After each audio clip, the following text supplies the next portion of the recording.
This conference will now be recorded. Okay, so for those of you that are joining the recording, please make sure that you fill out the survey first. And the survey can be found in this, either this link or this QR code. And then you can pause the recording and start back with where I'm beginning here. Okay, so this class is online and on ground, so I'll be interacting with the folks that are online and interacting with you, but also recording it, and then it's on my website, so if you ever miss a week, you can just go watch the recording, and you're still on the email list, so I'll still email you the thing that we're doing that week. So this is, I'm Jennifer Thompson, and this is my second year to do this. And I got a lot of great data from the first year that let us know that the students who participated in this training saw an increase in their academic engagement and in their psychological capital. So I'm excited to do it again. And what we're going to do is I'll briefly lecture on some topics. We'll do some activities after each one. And then during the week, I'm going to send out an email and ask you to continue the activity in your daily life. And I have a variety of ways you can post on it. You can do LinkedIn, which might be great for the IO students who are in the business world. Getting used to being on LinkedIn like you would Facebook, but it'll also be on Facebook or Instagram. So whichever is easiest from you, the same post will be there and you can just go and comment. You don't have to. I'm not counting it or grading it, but what I noticed was last year when we would come back the next week, people had forgotten what we were talking about prior. And so what I'm trying to do is introduce a great training technique called reinforcement, where we're pushing it in very small, subtle ways throughout without giving you a syllabus, giving you an assignment, and extra work to do. So hopefully wherever you normally are interacting with others, you can interact around this and hear what other people have to say, and I'll be on there as well so we can keep the conversation going. Sound good? Okay, great. All right, so today I'm just going to introduce what positive psychology is, and we're going to talk about one of the most famous interventions, which is gratitude. Okay, so what is positive psychology? It is the fourth wave of psychology, coming after the third wave of humanistic existential psychology. And this was brought on by Martin Seligman in 1992, who became president of APA and said, guess what? For the last 100 years, we have studied everything that's wrong with people.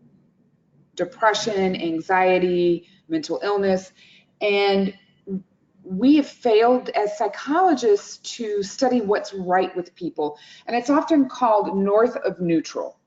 How do we move people from mental illness to neutral, from neutral to flourishing, right? And so the fourth wave of psychology, positive psychology, is being as concerned with strengths as with weaknesses, being interested in building the best things in life, and making the lives of normal people fulfilling, and also developing interventions to make people happier. Oh, my arrow's missing here, but not sure if that's a click, but the arrow, that should be just a straight line here. But what we have, oh, and there we go. I didn't mean to do that. I didn't mean to be that fancy. So what we have is a worldwide epidemic of increased income and increased standard of living. And Martin Seligman talks about we are at the best time in the history of the world. We have the lowest child mortality. We have the lowest disease, the lowest poverty, actually, believe it or not, the lowest war. We're actually sitting at the best time, yet our happiness has not increased. And in some ways, we have higher rates of depression. And so enter in positive psychology to figure out how to get us there. And that's what we'll be doing today.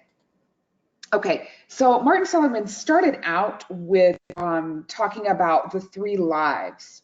The first one is the pleasant life. And this is where we're trying to experience positive emotions.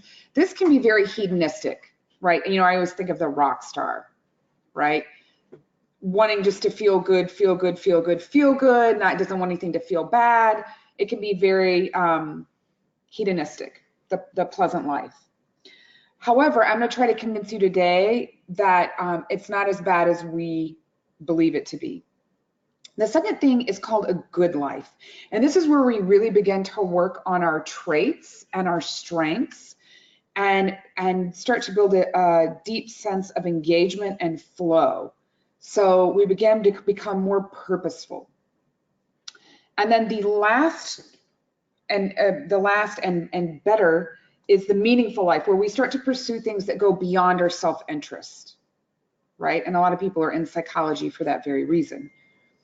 And what we know is that your happiness tends to rise with each of these levels, and it tends to be a deeper happiness. The other thing that I want you to be able to see is that the current model of positive psychology is called PERMA-V. Some people call it PERMA-H, so you might see that too, but PERMA is probably the most common one. And it basically stands for the pillars that make up positive psychology. And the first one is positivity, which is building optimism, happiness, and life satisfaction. The second one is engagement, where we craft more flow experiences. And this flow is a balance between our skill and a challenge. It's got to be just the right fit. If it's too little, we're bored. If it's too much, we're anxious. The third is relationships, which is where we work on developing authentic, meaningful, and life-enhancing connections. The fourth is meaning, creating purpose, passion, and fulfillment. The fifth is achievement, accomplishing things, being inspired to action. And the last one, which was added after the fact, is vitality. Because what we know now about health is that we can't have all of positive emotions and all of these things and our body not be well, right? So this vitality really talks about exercise. One of the key things I learned here is sitting is the new smoking. Right? So you've got to get up and move every so often. Just, going to the gym and just sitting at your desk isn't cutting it anymore. That actually has negative, not going to the gym, but sitting for long periods has a negative effect. But vitality also has to do a lot with sleep. So we tend to ignore sleep, and that's really critical to our optimal well-being and our flourishing. So this is the model. And I'm here today to discuss what we can do to increase that first part, the happiness, the positive emotions. And so I want to just throw out there, how much control do you think you have over your happiness? 100%. I always have an optimistic group. I love it. 100%. I say less than 100. Say between 60 and 70. Between 60 and 70? Okay. I would say it's probably about 50 or 60 of the genetics. So, depression is genetically transferred. Right. And you're... Oh. Boom. Who's the professor here? So it is, 50% is genetics, and it's called this happiness set point, but we can change that. So don't get depressed about that yet. 10%, we often think of these horrific things like death of a spouse, becoming a paraplegic, or wonderful things, winning the lottery. We think that would really impact our lives. Come to find out, it doesn't. It's 10%. And what happens is, if you become a paraplegic, if you win the lottery, you might go up or down, but you return to this baseline happiness genetic set point after 6 months or so. But here, this is the good news. 40% is your internal state of mind. And this is what we're going to do in this class. We're going to work on that 40%. And it's very small changes, but this is like going to the gym for your mind. All right, and so I love this graph. This kind of shows what a set point might look like. You're cruising along, you fall in love, it goes up, you've got this really high peak. something bad happens, you have a death in a family, you know, your happiness goes down. But do you see how it's kind of returning and staying around the set point? But these changes in daily habits, which are the things we're going to work on, this can change your set point, and you can have a new set point. So you're not stuck with the genetics you have. You can do something to change that, which I think is really exciting and why I'm teaching this class. Okay, so there's 3 areas of voluntary control, and the first is past. And we can look at our past and really look to have gratitude and forgiveness. Gratitude for the great things and forgiveness for the not so great things. Secondly, we can look to the future and we can have optimism and hope. And that's 2 things we'll be building on weeks 4 and 5. Specifically, we'll do hope on week 4 and optimism on, hope on week 4 and optimism actually week 7. And lastly, in the present, we can be happy about the present. One thing that's missing from here that I think is really important is mindfulness, but pleasure, savoring, flow, meaning and purpose. Those things can really enhance our happiness in the present.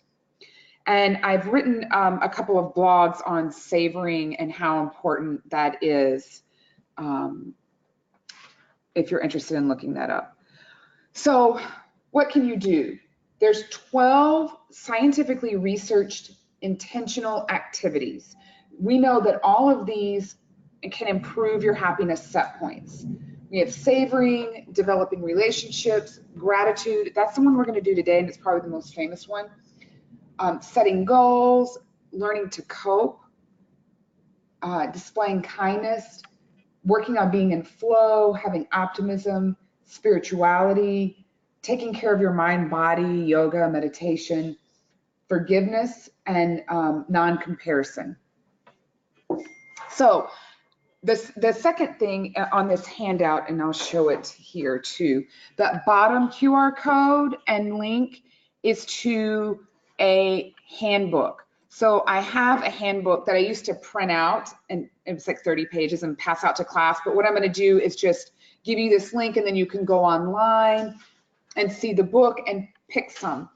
Now, the idea behind the 12 intentional activities is not all of them will work for you. I have 3 or 4 that I work with that I really like, right? Some of them I look at and I'm like, not for me. So if you try one and it doesn't work, no worries. Maybe you could try it a different way, or you can try a different one. And I'll share, but I've been working on gratitude.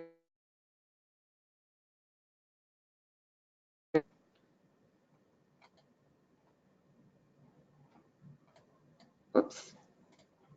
Can you share why you feel like you just finally hit your stride? Was it like a different way of doing it? Yeah, I just kept trying different ways and they weren't working. And then I finally found one that's working, and it's just naturally consistent. And I will share when we get to gratitude.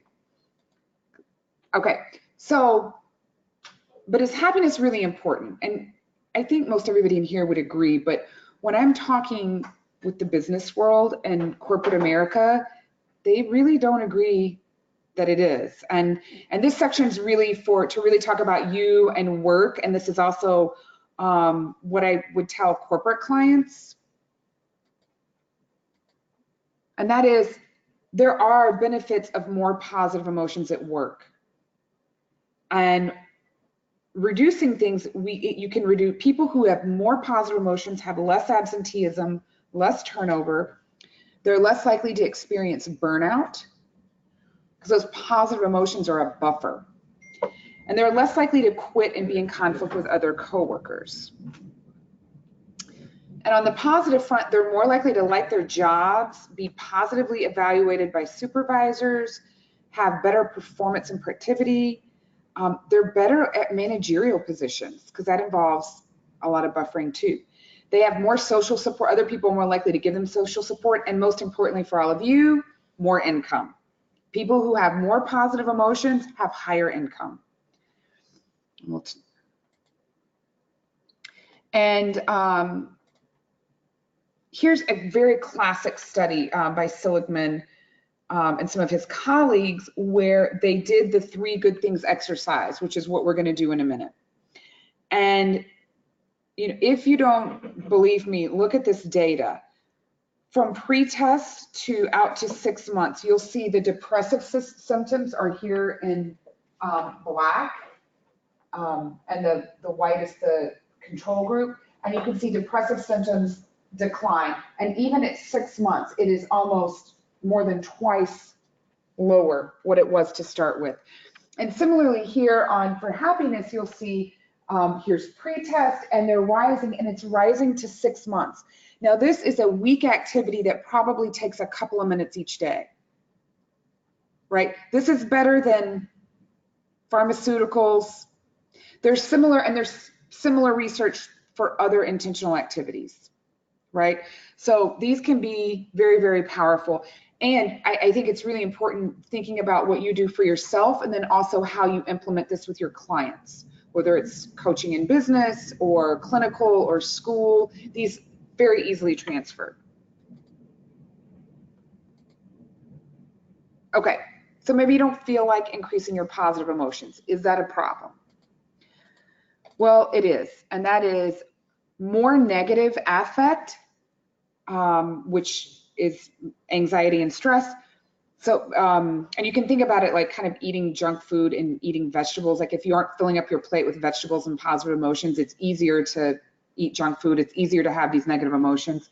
So anxiety and stress can slow wound healing, diminish the strength of immune responses to vaccines, enhance susceptibility of infectious agents. They actually paid people to go in a hotel and get injected with the rhinovirus, the common cold, and people with more positive emotions were less likely to get the cold. So there's some pretty strong evidence here. It can reactivate latent viruses. And we know that negative emotions adversely affect our central nervous system, our immune system, our endocrine, that's all your hormones, and our heart, our cardiovascular system. And, again, this is a peer-reviewed study. Okay, so let's get busy trying out some of these positive emotions. And so what I want you to do is partner up, and I'll partner with Dr. Pappas. And those of you online, you can just type something into the chat. I'm going to pause the recording here for a minute. Help remind me to record when we're done with the activity, just so people can't see the chats and hear the talking. But what I want you to do, and if you're doing this on your own and you don't have a partner, you can just write this down. Visualize a time when you were at your best and utilizing many of your strengths. Just could be 5 years, 10 years. Just think back to a time in your life. What did it look like? What did it feel like? Really try to close your eyes and feel what that felt like. Activate your senses. And then with your partner, you're going to introduce yourself through the lens of that story. So, hi, my name is Cody. The best time in my life was when I was using my strengths was this, and then explain what happened to your partner. Obviously something that's okay to share, that you're okay sharing.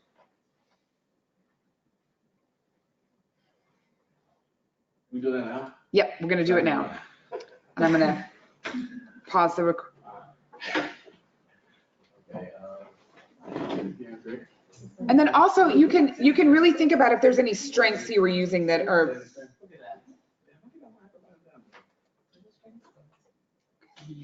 Chatting. This conference will now be recorded. Yeah. Yeah. And we don't even know. Okay, so I'm gonna start back, and I'm recording again just so you're aware. But I wanna ask what it was like to tell your story. How did it feel when you were telling your story?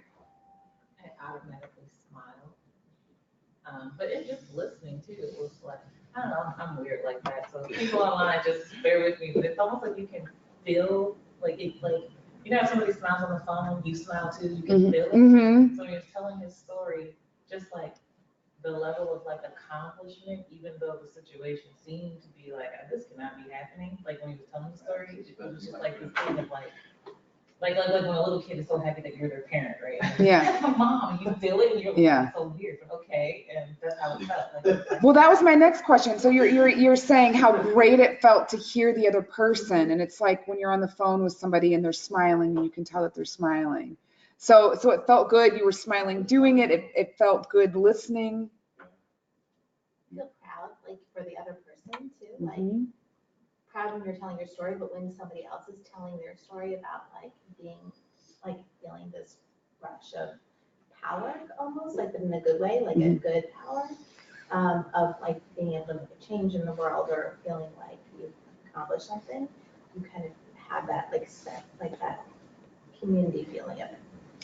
Yeah, that's exactly it. And I think you're making a really good point, and that is, I think sometimes we will hold in the good news. We don't want to brag, but it with the right person, it can induce positive emotions, right? So both telling it and hearing it, right? So this is a great icebreaker activity that you can use. Yeah, isn't it great? And then if you get into character strengths, so I took it a little bit further and I talked about what strengths I was using. So I was talking about rehabbing a house, and I was talking about how I was using creativity and perseverance and something else I can't remember, but courage, so I was talking about which aren't necessarily my top strengths, but those were the ones I was using in that moment. So really identifying some good qualities about me that were shining in that moment, right? And then that's going to help us later on when we talk about optimism. Really like I do have some of these stable, good characteristics.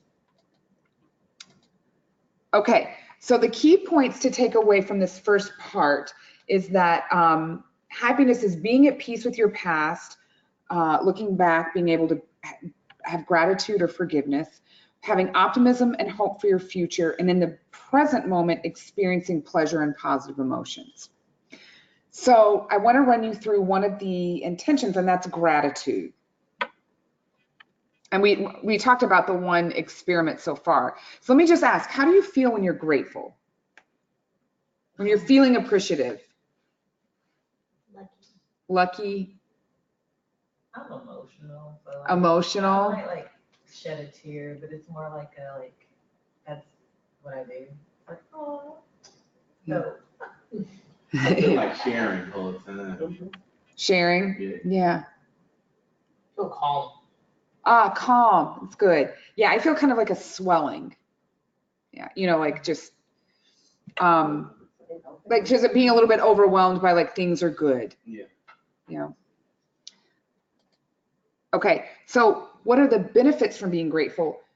Much like what I was showing you earlier, there's a lot of research showing that people that are more grateful have more satisfaction with life, are more pro-social and have other-centered behavior. They're less maladaptive. I love this picture, me, stuff about me, my stuff I hate, kind of categorizing everything. And you also have, I don't think I listed here, but more flexible thinking. If you're not categorizing everything as me against me, then you're able to see a little more accurately. Better sleep and vitality, more optimism. These people weren't in grad school, were they? Well, they were sleeping better. It is true, you can do it. Gratitude also enhances the experience. So when you're feeling gratitude in the moment for an experience, it just makes that experience better. It helps you enable savoring. And again, I blogged on how you can combine savoring and gratitude. It also ends the experience. So when you look back and say, I'm so grateful for that, it kind of gives it an end, which our minds really like an end to the story. It counters the hedonic treadmill, and that is whatever we're doing in life. Let's say you go to the gym 2 times a week, right? Your body just gets used to that, right? Or, if you get a raise in your salary, right? You're like, woohoo at first, and then it's just normal. You just get used to it. Same with bad things. And, we basically, and it's a good survival mechanism, but when we practice gratitude, it keeps us from just, everything's the way it always was. It counters materialism. It decreases social comparison, which can cause depression. And it decreases stress. It reminds you that good things are happening. And there's some research here.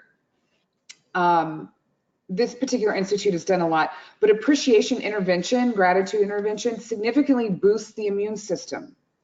And it decreases blood pressure, stress hormones, and depression. And it increases positive mood, vitality, and general well-being, right? So again, lots of research showing that this works. Now, how does it work? Has anyone heard of Barbara Fredrickson or Upward Spirals? I use a lot of her information in this class. She's written a couple of great books. Positivity Resonance, she's the one that really came up with the 3-to-1 positive to negative ratio. And her second book, Love 2.0, is really good as well. But she came up with this thing, and it's called Upward Spirals. And basically, when you have a positive emotion, it opens up it literally physically opens up your eyesight. It broadens your vision. It opens you up so that you're more likely to see resources in front of you. Then you're more likely to act on those resources, which create positive outcomes, which create more positive emotions, right? So it spirals up.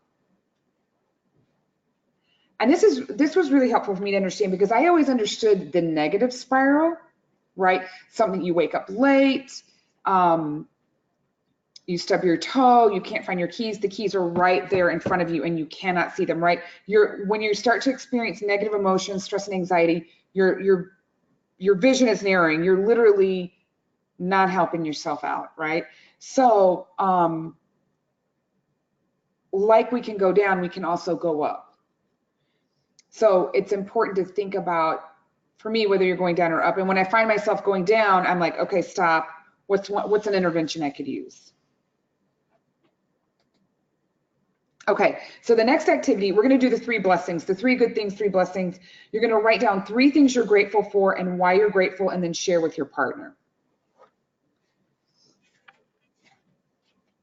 And so I'm going to stop recording here for just a couple of minutes while we do this.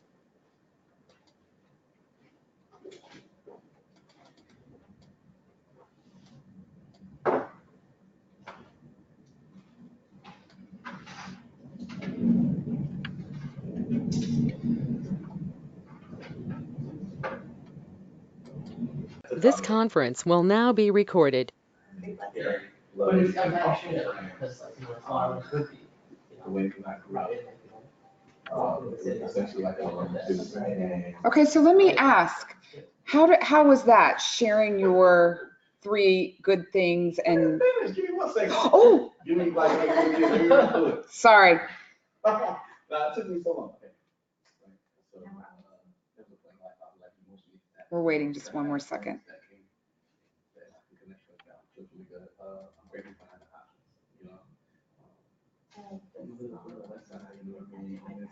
I definitely feel like a different way. You know what I mean? Because I did that type of thing, but running for office,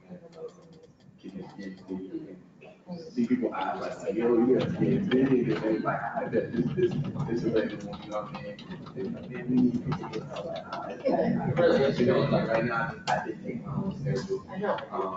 That goes to my laptop, so you know, it's like that change again. Example from running the white with being also now running politics and being all these groups, you know, full of different people, make things happen around the city. All right, I'm going to just wrap us up because we're at time, and I've still got a few slides to go through, so sorry. Okay, I also want to bring in that online is talking about, do you do it in the morning? Do you do it in the evening? They're talking about the morning sets the tone for the day, and the evening, Seligman says it organizes your sleep. It helps organize things in a positive way for your sleep. So either way, I mean, I think if you can just do it once. I want to answer your question. I tried journaling at night and I can never remember to do that. It just doesn't work for me. You know, I tried it a variety of ways, and what I ended up doing, I would always do it with my children before they would go to sleep. What's 3 good things? But they kind of revolted. They could tell, I was trying to do some intervention with them and they weren't having it. But the way I shifted it was, we do what's called dinner things. Okay. And then I put the 5-year-old who has very strong leadership skills in charge. And so she remembers it, which is great because I never do. She remembers it, she organizes it, she calls on the person, she calls it your 3 great things. And it's funny, they like misdo it and whatever. And for the first few weeks, they would just say like, I'm thankful for the people here, I'm thankful for the meal. Like they didn't really have anything and they couldn't reflect on their day. And now you can see they're starting to reflect on their day, of the good things that happened to them in the day. And so why this works is that one thing is, it's once you start looking for good things and you have to do it every day, it opens your eyes to it. And you start to notice it more. And so it's like a muscle. The more you're doing it, the better you get at it, right? So even I can just, it's completely changed the tone of dinner. Everybody has to participate. We're also thanking one another. When somebody's doing something, I'm really great, so it's like this double shot of really good feelings. I'm hearing what other people have to say. I'm saying my things. Sometimes I'm being thanked, or I get to thank somebody else publicly. So anyway, that's the way that worked for me. But again, I've been struggling for years to get it into a particular practice. Sometimes I would start it before meditation or after meditation, but none of it just ever stuck. So. Using a gratitude app. It sends me reminders every day. Sometimes I swear at it, but. Yeah, that's the experience I had. So the app, sometimes I would, like I had a tree and you're supposed to fill the tree and my tree never had the leaves. And I was like, well, this is depressing. So I just quit that. But I guess what I'm trying to say is like, just keep at it till you find something that really clicks for you. Don't give up. Okay, here's some ways that you can use it with your clients. You can do gratitude ping pong. This is where you pass anything. I like to use the brains and admissions, and I'll have people talk and when you catch it, you say what you're grateful for, and then you pass it back and you just go back and forth. Another great icebreaker. Journals, you can write a letter, you can send it or not. You can do primers. Some people do reminders in their phone, wristband, Post-its. I do the blessing before eating, and then you can look online. There's a lot of other, resources. Okay, so what can you do starting today to implement one of these gratitude activities, taking only a minute, not a long thing? I want you to think about that, and then I'm going to follow up with some emails and ask what you're doing and to post how it's going. Reminding you that I have a lot of not successful efforts. So, I want us to share, and I think when we hear what other people are doing, like, okay, yeah, maybe I'll try that. Just kind of learning from one another. So with that, any other comments or questions? Let me see, check online. Elaine says, try the ping pong. Oh, she's going to try the ping pong with her client. Yeah, that's a really good one. I really like that one. Okay, so that's it for today. Next week, we'll talk about growth mindset. Sorry, I ran over a little bit today, I think probably with the survey, but I don't have a TA, and so I was trying to figure out a way to get everybody to take the survey before without having somebody that collects all the emails and does all the administrative work ahead of time. So hopefully that worked out. Regenerated emails. What now? Regenerated emails. Regenerated emails? Like you pre-schedule it, it'll come to us, we fill it out, and then all the answers will come back to you, as long as you schedule them. Right, but I have to know who's coming beforehand and be able to have a way to collect them. Got it. Right, I know, it's tough. Okay, so, and one more thing, if you miss any of the classes, again, just go to the website. You can, it'll take me a couple of days, but I will post the recording.